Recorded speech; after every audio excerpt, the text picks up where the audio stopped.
আল্লাহ গো, এটা কি হইলো? এটা কি হইলো গো?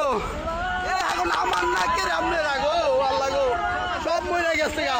সিরাজগঞ্জের হাফিজুর রহমান, স্ত্রী সালমা বেগম আর 4 বছরের ছোট্ট শিশু তামিম। ছুটির দিনে পুরো পরিবার যাচ্ছিলেন নরসিংদীর আত্মীয়র বাড়ি বেড়াতে। সবাই ছিল আনন্দে খুশিতে, কিন্তু সেই আনন্দময় যাত্রা পরিণত হলো এক দুঃস্বপ্নে।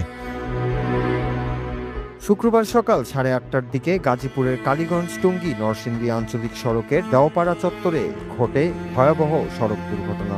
ঘোড়াশালের দিক থেকে আসা ইট ভর্তি ড্রাম ট্রাক একটি সিএনজিকে চাপা দিলে ঘটনাস্থলেই হারান 2 যাত্রী, নরসিংদীর অলিউল্লাহ এবং ময়মনসিংহের আবু তালেব।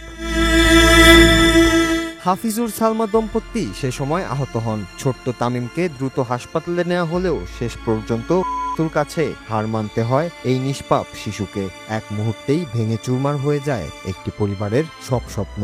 অচেনা রাস্তায় হারান আরো 2 নিরপরাধ মানুষ।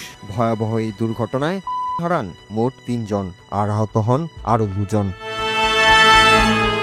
সন্তানের নিথর দেহ কোলে নিয়ে ফিরে যায় বাবা মা। সেই কান্না, সেই শোক ভাষায় প্রকাশ করা কঠিন। এ যেন শুধু একটি পরিবারের নয়, আমাদের সবার ক্ষতি। প্রতিদিন সড়কে ঘটে এমন কত হানি, কত স্বপ্ন নিভে যায়। সচেতনতা ও কঠোর আইন প্রয়োগই পারে থামাতে এই অকাল মৃত্যুর মিছিল।